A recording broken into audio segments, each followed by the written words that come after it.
မင်္ဂလာပါအမေရိကန်ဒုသမ္မတကိုယ်တိုင်ပါဝင်လာတဲ့မြန်မာအရေးဆိုတဲ့စောင်းပါကိုဒီနေ့ကျွန်တော်အသိပေးခြင်းပါတယ်အမေရိကန်နိုင်ငံရဲ့ဒုသမ္မတဖြစ်သူကမလာဟဲရစ်ဟာမြန်မာအရေးဆွေးနွေးဖို့အရှိတောင်အာရှခရီးစဉ်ကိုဒီတစ်ပတ်အတွင်းမှာစတင်ပါမယ်အမေရိကန်ဒုသမ္မတရဲ့ခရီးစဉ်ဟာမြန်မာအရေးအပြည့်ရှာဖို့အတွက်အတိကထားလာရောက်တာဖြစ်ပြီး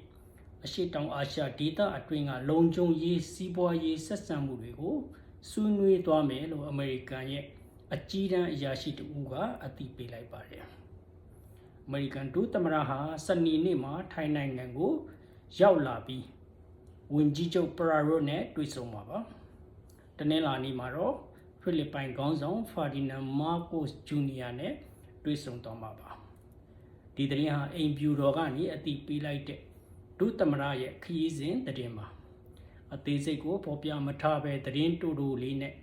အသိပေးထားပြီးမြမြန်မာအရေးကိုဦးစားပေးခေါင်းစဉ်တက်ထားတဲ့အတွက်စိတ်ဝင်စားစရာကောင်းလာပါတယ်သုံးသပ်ရမယ်ဆိုရင်အမေရိကန်ဟာဒီလပိုင်းအတွင်းမှာမြန်မာအရေးကိုထိပ်ပိုင်းခေါင်းဆောင်တွေကိုယ်တိုင်ပါဝင်လာပါတယ်အာဆီယံညီလာခံမှာဘိုင်ဒန်ကိုယ်တိုင်တက်ရောက်လာတာကိုကြည့်မယ်ဆိုရင်အမေရိကန်ဟာမြန်မာပြဿနာကိုထဲထဲဝင်လှုပ်ရှားရမယ်ဆိုတာကိုကမ္ဘာကြီးသိအောင်တရားဝင်ကြေညာလိုက်တဲ့သဘောပါပဲဘိုင်ဒန်ကအင်ဒိုနီးရှားမှာကျင်းပနေတဲ့ G20 အစည်းအဝေးစီရောက်နေချိန်မှာအမေရိကန်ဒုသမ္မတဖြစ်သူကမလာဟဲရစ်ကိုရပ်ပိုင်းအတွင်းမှာမြန်မာအရေးခေါင်းစဉ်တက်ပြီးလွှတ်လိုက်တာပါဒါကိုသုံးသပ်ကြည့်မယ်ဆိုရင်ဘိုင်ဒန်ဟာအာဆီယံညီလာခံမှာအာဆီယံခေါင်းဆောင်အချို့ထံကနေမြန်မာအခြေအနေကိုကွက်ကွက်ကွင်းကွင်းသိသွားပုံပါပဲ G20 ကိုတွားရမယ့်ဘိုင်ဒန်ဟာသူ့ရဲ့လက်ထောက်ကိုမြန်မာအရေးအဖြေရှာဖို့လွတ်လိုက်တာဟာသိကိုအားရစရာကောင်းပါတယ်မိတ်ဆွေတို့သိကြမှာပါအမေရိကန်နိုင်ငံဆိုတာကမ္ဘာပေါ်မှာအင်အားကြီးနိုင်ငံကြီးတစ်ခုဆိုတာအားလုံးသိကြပါလိမ့်မယ်ကမ္ဘာပလိတ်ကြီးလို့လည်းနာမည်ပြောင်ပေးထားကြသလိုတကယ်လည်းပဲလုပ်ခဲ့တဲ့တာရကတွေရှိခဲ့ပါတယ်အာနာရှင်ဆဒမ်ဟူစိန်ဂဒါဖီအကြံဖက်သမားအိုစမာဘင်လာဒင်ကန်ဒါခေါင်းဆောင်အီရန်ကာချုပ်ဆိုသူတွေကိုအချိန်ယူပြီးနီးစနစ်တကျနှိပ်ကွပ်ခဲ့တဲ့တာရကတွေရှိခဲ့ပါတယ်ဒီနေရာမှာကျွန်တော်တခုတော့ပြောချင်ပါတယ်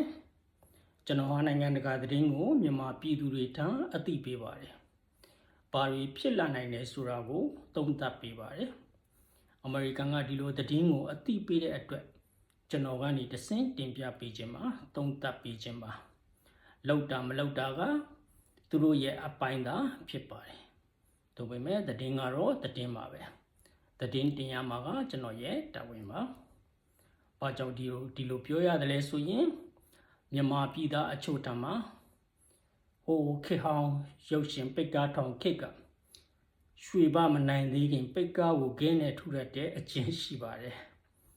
လွန်ခဲ့တဲ့တစ်ပတ်ကစဖတ်သူတယောက်ကတော့ကျွန်တော်ကိုကွန်မန့်ပေးထားပါတယ်ဘယ်လိုပေးထားသလဲဆိုတော့နေပြည်တော်ကောင်းကင်ယံမှာကိုပြောက်ဒရုန်းတွေပြနေတယ်လို့မနစ်ကပြောထားတာမှတ်မိလားတဲ့ကျွန်တော်ဒီလိုပြောပါတယ်ဒီတော့ကျွန်တော်ကတော့သတင်းသမားပါ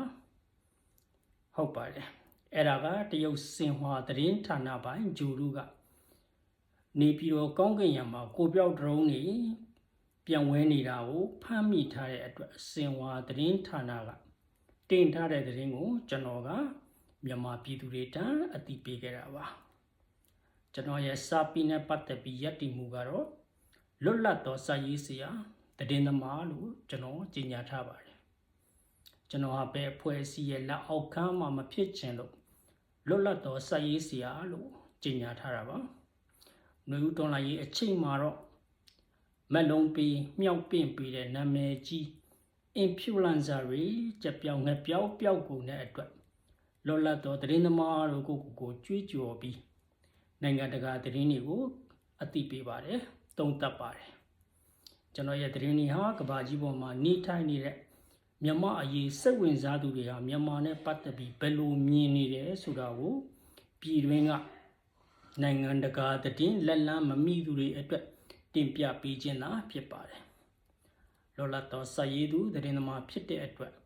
ဘယ်အဖွဲ့အစည်းထံကနေမှအကျိုးအမြတ်တစုံတရာမရပါဘူးကျွန်တော်ရဲ့ကိုယ်ပိုင်အသေးစားလုပ်ငန်းတစ်ခုနဲ့အမေရိကန်နိုင်ငံမှာကျွန်တော်ရပ်တည်နေသူရောအချိန်လူယူပြီးတော့ဒီအသေးစားစီးပွားရေးလုပ်ငန်းတစ်ခုကိုအချိန်ပိုင်းလောက်သာလုပ်ပြီးတော့မှမြန်မာအတွက်နိုင်ငံတကာသတင်းတွေဘာတွေထူးခြားသလဲဆိုတာကိုအမြဲတမ်းလေ့လာလိုက်ရှာနေပြီးတော့မှပြောစရာသတင်းပဲဖြစ်ဖြစ်ကဘာကြီးကဒီလိုအမြင်ဆောင်နေတယ်ဆိုတဲ့သတင်းပဲဖြစ်ဖြစ်ကျွန်တော်ဟာမြန်မာပြည်သူတွေထံကိုအသိပေးပါတယ်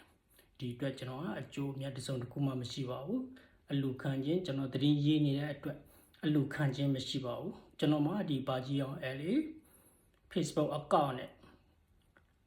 တလောကကျွန်တော်ပွင့်ထားတဲ့ YouTube ဘာကြီးအောင် LA channel Facebook account တစ်ခုနဲ့ channel တစ်ခုပဲသုံးပါတယ်လွန်ခဲ့တဲ့နှစ်ပိုင်းကကျွန်တော်သုံးခဲ့တဲ့ Burmese Digital Channel ဟာလက်တော်အချိန်นี้မှာကျွန်တော်ရဲ့ထိတ်ချုံမှုအောင်မှမရှိတော့ပါဘူးဒါကိုလည်းကျွန်တော်ရဲ့စပါပိတ်သက်တွေကိုကျွန်တော်အသိပေးခြင်းပါတယ်ဒီတော့ကျွန်တော်အသိပေးတဲ့သတင်းတွေဟာရွှေဘဝလူဆိုးတွေကထိုးကျိတ်နေကြတဲ့သတင်းလည်းဖြစ်နိုင်ပါတယ်ဘာကြောင့်လဲဆိုတော့ရုပ်ရှင်ဇာတ်ကားတစ်ခုမှာဇလန်ဆက်စာခြင်းရုပ်ရှင်ရဲ့သဘောအရဇလန်ရဲ့သဘောအရမင်းသားဟာချက်ချင်းတော့မနိုင်နိုင်သေးပါဘူးလူဆိုးတွေရဲ့တိုက်ခိုက်မှုထိုးကျိတ်မှုတွေလည်းခံရတဲ့အခန်းတွေလည်းတွေ့ရနိုင်ပါတယ်ဒါကိုလည်းသိခံကြဖို့လိုပါတယ်ကျွန်တော်အနေနဲ့ကတော့သတင်းမှာပဲအသိပေးရမှာပါအဲ့တော့ရွှေဘနိုင်မှုအလားလားကောင်းနေတဲ့သတင်းလည်းဖြစ်နိုင်ပါတယ်ရွှေဘထိုးကျိတ်ခံရတဲ့သတင်းလည်းဖြစ်နိုင်ပါတယ်နိုင်ငံတကာသတင်းကတော့သတင်းပါပဲကျွန်တော်ရဲ့ပိတ်ကားကိုဂဲနဲ့မထူကြဖို့တော့အမြစ်တရခံချင်ပါတယ်မကြခင်မှာရွှေဘနိုင်တော့မှာပါလို့ကျွန်တော်သုံးသပ်ချင်ပါတယ်အားလုံးကိုကျေးဇူးတင်ပါတယ်